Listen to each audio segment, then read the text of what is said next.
Details చూస్తే కాంగ్రెస్ 1000 రోజుల వైఫల్యాలపై పోరుబాటుకు పిలుపునిచ్చారు బీఆర్ఎస్ వర్కింగ్ ప్రెసిడెంట్ కేటీఆర్. వారం రోజుల ప్రత్యేక నిరసన కార్యక్రమాలపై పార్టీ శ్రేణులతో కేటీఆర్ టెలికాన్ఫరెన్స్ నిర్వహించి దిశానిర్దేశం చేశారు. సెప్టెంబర్ 2 నుంచి వారం రోజుల పాటు కాంగ్రెస్ మోసంపై బీఆర్ఎస్ పోరుబాటు పట్టాలని కర్తవ్య బోధ చేశారు. వారం రోజుల పాటు వినూత్న నిరసన కార్యక్రమాలు చేపట్టాలని సూచించారు. 420 హామీల మోసంతో పాటు కాంగ్రెస్ పాలనా వైఫల్యాలను ప్రజల్లోకి తీసుకెళ్లాలని శ్రేణులకు పిలుపునిచ్చారు. 1000 రోజులైనా నెరవేరని హామీలపై ప్రజలను చైతన్యవంతం చేద్దామని పిలుపునిచ్చారు. కాంగ్రెస్ హామీల వైఫల్యం, అవినీతిని ప్రజల్లో ఎండగట్టాలన్నారు కేటీఆర్.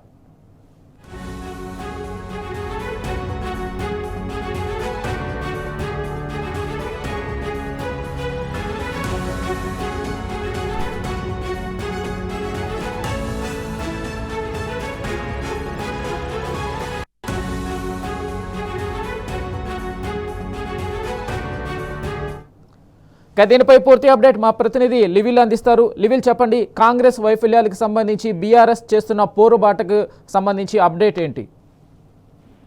రాష్ట్రంలో కాంగ్రెస్ ప్రభుత్వం ఏర్పడి సెప్టెంబర్ 2కు 1000 రోజులు అవుతున్న నేపథ్యంలో 1000 రోజులకు సంబంధించి హామీలు 6 గ్యారెంటీలు ఏది కూడా అమలు చేయకపోవడంతో ఇవాళ రాష్ట్రంలో ప్రజల పూర్తి భిన్నాస్థితిలో ఉంది. వాళ్ళ రైతాంగం ఒకవైపు, విద్యార్థులు మరోవైపు, ఉద్యోగులు మరొకవైపు. ఎవరిని చూసినా ఇవాళ ఆందోళన వ్యక్తం చేస్తున్న పరిస్థితి, ఆందోళన చేస్తున్న పరిస్థితి. ఈ నేపథ్యంలోనే బీఆర్ఎస్ పార్టీ 1000 రోజుల ప్రభుత్వ షెడ్యూల్ పై సమరవేరి మోగించనుంది. దీనికి సంబంధించి ఇప్పటికే బీఆర్ఎస్ వర్కింగ్ కేటీఆర్ 2 దఫలుగా టెలికాన్ఫరెన్స్ నిర్వహించారు. వాళ్ళ నిర్వహించారు.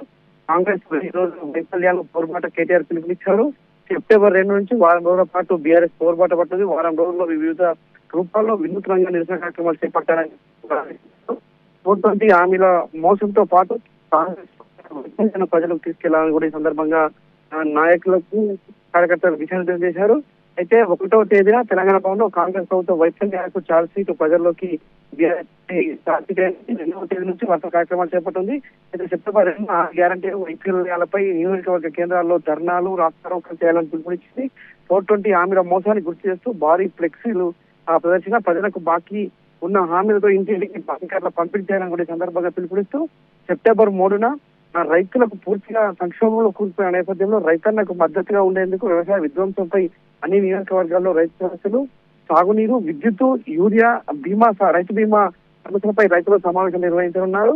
అదే రోజు హైదరాబాద్ లో 22 ఏదైతే జాబితా భూములు ఉందో వాటిపైన కూడా నిరసనలు తెలపాలని చెప్పేసి ఆదేశించారు. 24న మహిళలు, వికలాంగులతో ప్రత్యేక సదస్సులు నిర్వహించి మహిళలకు ఇచ్చిన హామీల వైఫల్యంతో నిరసన కార్యక్రమాలు చేపడుతూ 2500 మహిళా మహాలక్ష్మి కింద 2500 ఆర్థిక సాయంతో పాటు ఇప్పటికే బంద్ పెట్టే కేసీఆర్ కిట్టు, కళ్యాణ లక్ష్మి, షాదీ ముబారక్ అంశాలతో ప్రభుత్వాన్ని నివేదికలని సందర్భంగా చేస్తూ వంటవార్పు కార్యక్రమానికి 4వ రోజు పిలుపునిచ్చారు. 5వ రోజు సెప్టెంబర్ యువతతో విద్యార్థుల యువత నియోజకవర్గ కేంద్రంలో భారీ ర్యాలీ నిర్వహించి ఫీజు రియంబర్స్మెంట్ ఎగ్గొట్టిన ప్రభుత్వానికి చెప్పపెట్టుల ఇవాళ జాబ్ క్యాలెండర్, యూత్ డిక్లరేషన్ పై పోరాటం సాగించాలి. ఆదిలాబాద్ లో సింగరేణి ప్రాంతాల్లో ప్రత్యేకంగా సదస్సులు ఏర్పాటు చేయాలి. ఆదిలాబాద్ లో సీసీఐ కాబట్టి సింగరేణి కోల్ బెల్ట్ ఏరియాలో సింగరేణి చేస్తున్న విషయంలో కూడా పెద్ద ఎత్తున కార్యక్రమాలు చేపట్టాలని చెప్పారు. సెప్టెంబర్ 6న హైదరాబాద్ నగరంలో సంస్కృతి ఆటో అన్నకి అనేక సంవత్సరానికి అందిస్తారు. ఇవాళ ₹1 కూడా డిస్కౌంట్ నేపథ్యంలో ఆటో సమస్యలపై భారీ ర్యాలీ నిర్వహించి సాగునీరు, వీధి దీపాలు, ట్రాఫిక్ శాంతి భద్రతలు విఘాతం కల్పించేలా ఇవాళ సంస్థిస్తున్న చర్యలున్నాయి. పారిశుద్ధ గ్రామాల్లో పారిశుద్ధం పరికేసింది. ప్రజల సమస్యపై నిరసన తెలపాలని చెప్పేసి పిలిపించారు. సెప్టెంబర్ 7న ప్రజావాణి కేంద్రాల్లో కాంగ్రెస్ హామీల వైఫల్యంపై వినతి పత్రాలు ఇస్తూ 420 మోసంపై జిల్లాలు, మండల కేంద్రాల్లో ఫిర్యాదులు చేయాలని, వారం రోజుల పాటు వివిధ రూపాల్లో అన్ని జిల్లాల్లో ప్రెస్ మీట్లు పెట్టాలని చెప్పేసి సెప్టెంబర్ 8కి చెప్పారు. అదే రోజు కాంగ్రెస్ వైఫల్యాలను, కాంగ్రెస్ మోసాలను, కాంగ్రెస్ దొంగ అన్నింటినీ కూడా అంబేద్కర్ విగ్రహాలకు పూలమాల వేసి నివాళులు అర్పించి అంబేద్కర్ విగ్రహానికి వినతి పత్రం ఇవ్వాలని చెప్పేసి కూడా సందర్భంగా సెప్టెంబర్ 10న ఉద్యోగ సంఘాలు, ఇటు ఏదైతే రిటైర్డ్ ఉద్యోగ సంబంధించిన అంశంలో వారికి మద్దతుగా ఉండాలి. వాళ్ళు ఇప్పటికే ప్రభుత్వంపై ఆగ్రహం వ్యక్తం చేశారు. ఇవ్వాల్సిన పిఆర్సీ ఇవ్వట్లేదు, ప్రభుత్వం ఇవ్వాల్సిన డిఎల్ ఇవ్వట్లేదు, అన్ని కూడా మోగిస్తున్నారు. వాళ్ళు ఇప్పటికీ వారికి మద్దతుగా అంటే 8వ రోజు వారికి అండగా ఉంది. వారికి పాల్గొనే కార్యక్రమాల్లో పాల్గొనాలని కూడా సందర్భంగా బీఆర్ఎస్ కార్యక్రమం అన్ని కూడా ప్రజల్లోకి తీసుకెళ్లి ప్రజా వ్యతిరేక విధానాలను ఎండగట్టాలి. ఇవాళ ప్రజాపాలన కాదు, ప్రజాస్వామ్యానికి విఘాతం కల్పించే పాలన కొనసాగిస్తుంది. అరాచకాలు, అక్రమాలు, అవినీతితో ఈ రోజుల ప్రజాపాలన అని చెప్పి దగా పాలన చేసిన ఈ కాంగ్రెస్ ప్రభుత్వం వైఫల్యాలను ఎండగట్టాలని బీఆర్ఎస్ పార్టీ భావిస్తుంది. ఇప్పటికే ప్రజల్లో ఒక రకమైన కాంగ్రెస్ వచ్చింది, కాంగ్రెస్ వచ్చింది.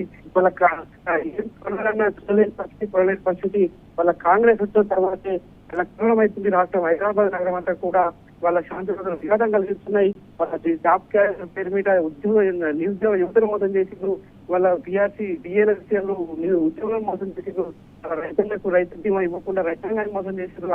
అన్ని పంటకు బోనస్ కేవలం అది కూడా ఇప్పుడు ఫార్మర్ రిజిస్ట్రేషన్ కొత్తగా నేపథ్యంలో అన్నింటిపైన కూడా ప్రజల్లోకి తీసుకెళ్లేలా బీఆర్ఎస్ పార్టీ కార్యాచరణ రూపొందించింది.